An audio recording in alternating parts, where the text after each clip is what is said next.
Hello friends, coding logics की इस video में हम फ्रेंड फंक्शन कवर करेंगे। How to implement friend function in C plus plus और फ्रेंड फंक्शन होता क्या है उसको हम देखेंगे। पर उससे पहले आप इस चैनल पे नए हो तो please press the subscribe button and bell notification for all updates.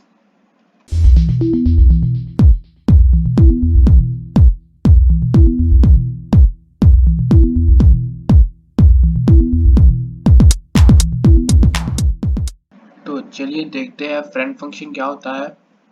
A friend function although not a member function, मतलब ये क्लास का कोई मेंबर फंक्शन नहीं होता, ये क्लास के बाहर लिखा जाता है।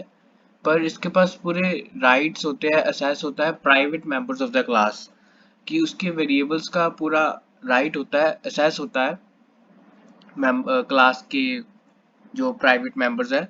इसकी थोड़ी कैरेक्टरिस्टिक्स देख लेते हैं। Friend function possesses some certain special characteristics. It is not in the scope of the class, जैसे कि कहा है कि ये क्लास के स्कोप में नहीं होता है, इसको क्लास के बाहर लिखा जाता है। To which it is has been declared as a friend, कि हम क्लास के अंदर इसको हम फ्रेंड, एक फंक्शन को फ्रेंड एज ए डिक्लेयर कर देते हैं और उसको हम बाहर डिफाइन करते हैं। Since it is not in the scope of class, it cannot be called using the object of that class. इसका मीनिंग ये है कि हम अगर हम int main में कोई भी ऑब्जेक्ट बनाते हैं क्लास का, तो क्लास के फंक्शन को बुलाने के लिए हम ऑब्जेक्ट डॉट और उसका फंक्शन नेम लिखते हैं। पर फ्रेंड क्लास को बुलाने के लिए हम उसको ऑब्जेक्ट का यूज़ नहीं करेंगे, हम सीधा फ्रेंड क्लास को कॉल करेंगे और उसके अंदर आर्गुमेंट्स होते हैं, उसको कॉल करते हैं। It can be invoked like a normal function without the help of any object, जो कि यहाँ पे दिया गया है।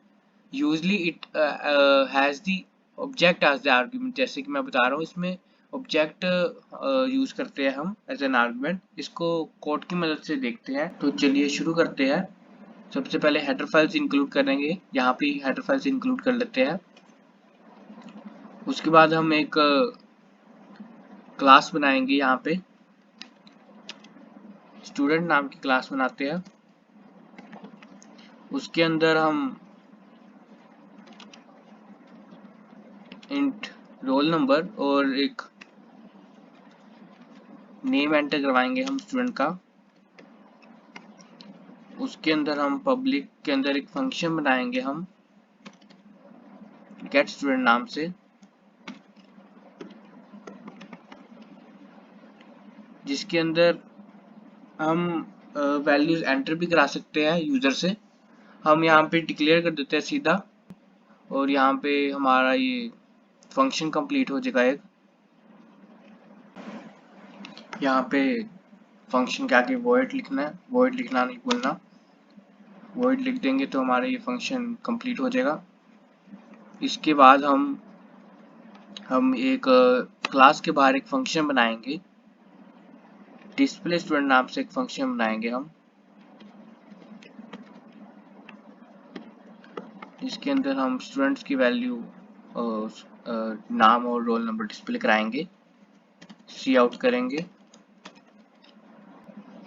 ये हमारा यहाँ पे एक ये फंक्शन कंप्लीट हो चुका है।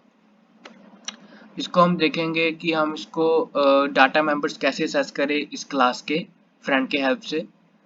पर उससे पहले हम एक इंट मेन में ऑब्जेक्ट भी बना लेते हैं, साथ ही क्लास का ऑब्जेक्ट बना लेते हैं एस के नाम से और हम गेट स्टूडेंट को कॉल करते हैं।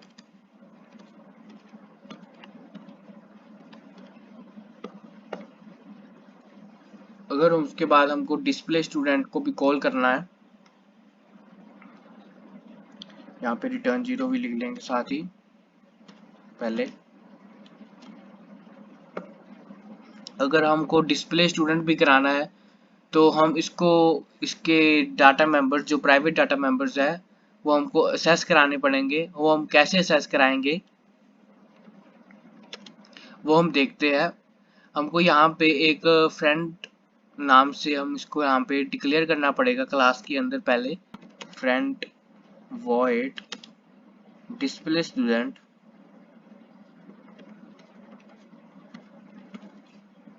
हमने यहाँ पे इसको डिक्लेयर कर दिया। सबसे पहले यहाँ पे क्लास का नाम आएगा स्टूडेंट और उसके बाद एक ऑब्जेक्ट ऑब्जेक्ट लिखते हैं यहाँ पे हम ओबीजे नाम का एक ऑब्जेक्ट डिक्लेयर कर देंगे यहाँ पे। सेम ही हमको यहाँ पे करना है स्टूडेंट और ओबीजे।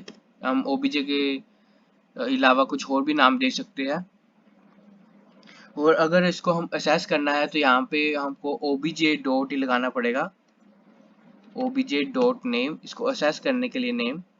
और यहाँ पे भी हमको ओबीजे डॉट रोल नंबर लगाना पड़ेगा। तो यह हमारा फ्रेंड फंक्शन अब पूरा रेडी है। अगर इसको हमको इंट मेन में कॉल करना है तो कैसे करेंगे देखते हैं। यहाँ पे हमने राउंड ब्रैकेट्स लगाना भूल गए, वो लगा लेना। उसके लिए हमको डिस्प्ले कराने के लिए यहाँ पे हमको सिंपली नाम लिखना है, डिस्प्ले स्टूडेंट फंक्शन का नाम। और उसके बाद हमको यहाँ पे वैल्यूज पास करानी है कि हमको, जैसे हमने s डॉट गेट स्टूडेंट को कॉल किया था कि हमने s के ऑब्जेक्ट्स को डिस्प्ले कराना है, तो यहाँ पे s यहाँ पे लिखा जाएगा कि हमको s के ऑब्जेक्ट को डिस्प्ले कराना है। तो ये हमारा यहाँ पे फंक्शन कंप्लीट हो चुका है, फ्रेंड फंक्शन। इसको हम रन करके देख लेते हैं। ये हमको दिखा रहा है name is equal to Piyush and roll number is equal to 33, जो हमने यहाँ पे वैल्यूज पुट करी थी। Name is equal to Piyush and roll number is equal to 33। अगर यहाँ पे हम एंटर लगा देंगे तो ये नेक्स्ट लाइन में भी प्रिंट हो जाएगा। इसको रन करेंगे, यहाँ पे नेम पीयूष और रोल नंबर 33 लिखा आ गया डिस्प्ले स्टूडेंट की हेल्प से। तो ये था फ्रेंड फंक्शन सिंगल क्लास में। अब इसको हम मल्टीपल क्लास में देखेंगे कि हम फ्रेंड फंक्शन को कैसे यूज कर सकते हैं। तो मल्टीपल क्लास में बनाने के लिए यहाँ पे हम पहले एक क्लास और बना लेते हैं। क्लास का नाम रख लेते हैं हम मार्क्स रख लेते हैं, जिसके अंदर हम स्टूडेंट के मार्क्स एंटर करा सकते हैं। यहाँ पे सेमीकोलन लगाएंगे और हम वेरिएबल्स डिक्लेयर कर लेंगे, इंट मैथ्स एंड साइंस कर लेंगे। इन दो सब्जेक्ट में हम मैथ्स एंटर करवाएंगे। पब्लिक में हम फंक्शन लिखेंगे एक, जिसमें गेट मार्क्स नाम का वॉइड लगाएंगे, गेट मार्क्स का एक फंक्शन बनाएंगे जिसके अंदर यूजर से हम वैल्यूज पुट भी करा सकते हैं और डायरेक्टली हम इनिशियलाइज भी कर सकते हैं। हम यूजर से इनपुट करा लेंगे, enter maths marks semicolon and scene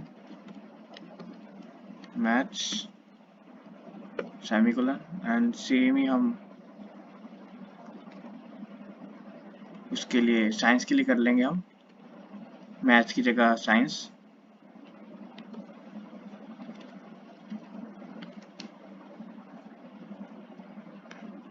ये करने के बाद हमारी एक क्लास बन चुकी है, ये फंक्शन बन चुका है गेट मार्क्स का। यहाँ पे सी इन आएगा, सी इन, यहाँ पे भी CIM लिखा हुआ था गलती से, CIN लिख देंगे हम। उसके बाद इसके अंदर हम भी डिस्प्ले स्टूडेंट को कॉल करेंगे। इसी डिस्प्ले स्टूडेंट को हम दो बारी भी डिस्प्ले स्टूडेंट को कॉल सकते हैं। फ्रेंड फंक्शन के नाम फ्रेंड फंक्शन के साथ हम कॉल करेंगे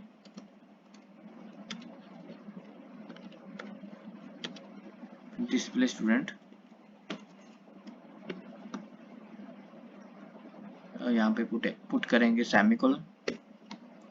और यहाँ पे हमको सेम यहाँ पे ऐसा ऑब्जेक्ट लिखना पड़ेगा स्टूडेंट का, जो हमने ऑब्जेक्ट डिक्लेयर किया था ये। और उसके बाद हमको मार्क्स की भी हमको यहाँ पे जो है डिस्प्ले कराए, कि मार्क्स भी हमको डिस्प्ले कराए। तो उसके लिए हमको यहाँ पे मार्क्स और उसका एक ऑब्जेक्ट लिखना पड़ेगा। उसका हम ऑब्जेक्ट obj1 से डिक्लेयर कर लेंगे।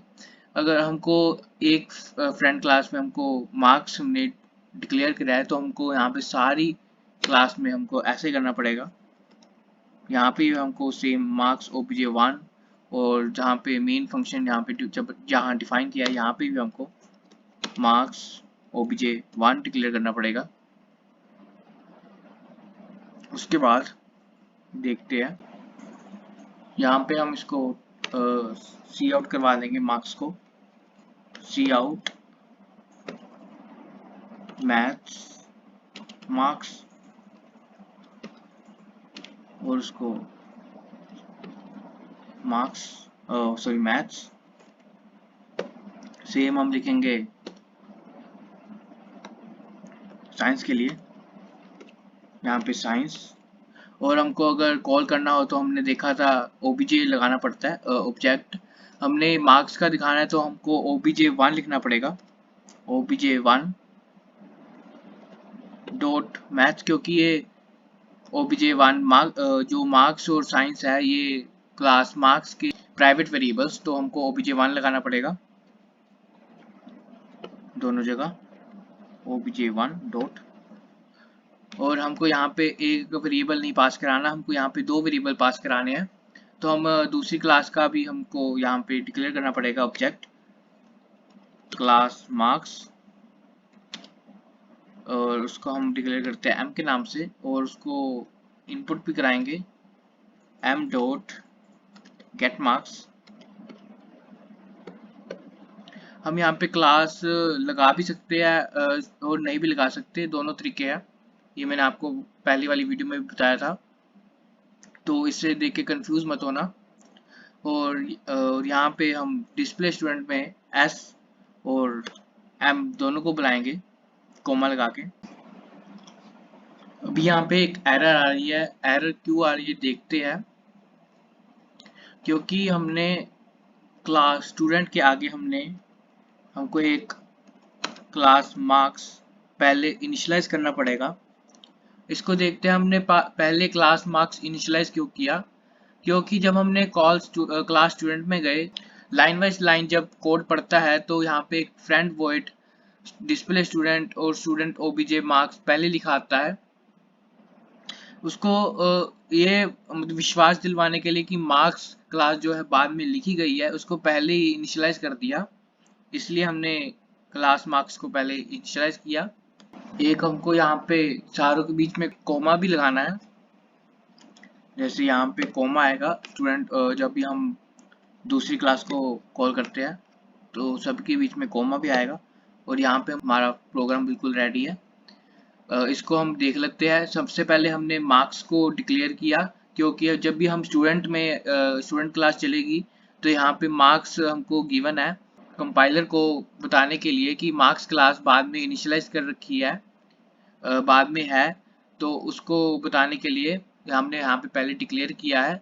उसके बाद मार्क्स क्लास चलेगी, जैसे कि हमने इंट मेन में ऑब्जेक्ट के थ्रू बताया है कि पहले गेट स्टूडेंट चलेगा, फिर गेट मार्क्स चलेगी, फिर डिस्प्ले स्टूडेंट चलेगा जिसमें s और m वेरिएबल पास होंगे गेट स्टूडेंट के और गेट मार्क्स के, और उसमें नेम, रोल नंबर, मैथ्स और यहाँ पे साइंस के मार्क्स डिस्प्ले हो जाएंगे। यहाँ पे साइंस लिखा जाएगा, साइंस।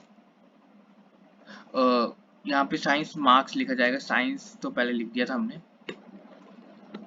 Science marks. तो उसके बाद ये हमने जिसके ऑब्जेक्ट है उसी के ऑब्जेक्ट की नेम से हमने इसको डिक्लेयर किया है। जैसे नेम और रोल नंबर क्लास स्टूडेंट के थे तो क्लास स्टूडेंट का ओबीजे नाम था, तो OBJ dot name, OBJ dot roll number लिखा है। और जैसे ही मार्क्स का obj1 था तो मैथ्स और साइंस जो वेरिएबल थे, मैथ्स और साइंस, वो मार्क्स क्लास के थे, तो उसको हमने obj1 से डिनोट किया है। अब इस क्लास को हम रन करके देख लेते हैं, सेव करेंगे और रन करेंगे। रन करने के बाद मार्क्स पूछ रहा है, मार्क्स जैसे हमने पुट कर दिए। नेम हमने पहले डिक्लेयर किया था इसलिए नेम और रोल नंबर नहीं पूछ रहा, पर डिस्प्ले में हमको नेम दिखाएगा, रोल नंबर दिखाएगा और मार्क्स दिखाएगा। यहाँ पे एंटर लगा लेंगे हर एक के आगे, यहाँ पे लगाएंगे और यहाँ पे भी लगा लेंगे और यहाँ पे एंड पे भी लगा लेंगे एंटर, जिससे हमारा प्रोग्राम सुंदर दिखे। इसको रन करेंगे और जैसे कि हमने ये इसको गार्बेज वैल्यू आ गई, फिर से रन करेंगे। हम मार्क्स एंटर कराएंगे और यहाँ पे बता दिया है name this, roll number this, math this, science this. यहाँ पे हम टोटल वगैरह भी जो भी हमको डिस्प्ले कराना है वो भी करा सकते हैं। यहाँ पे ये हमारा मल्टीपल क्लास में फंक्शन जो है उसका कंसेप्ट खत्म होता है। अगर आपको ये वीडियो पसंद आई तो प्लीज़ वीडियो को लाइक करें, कमेंट करें, शेयर करें। I will meet you in the next video. Till then, thank you.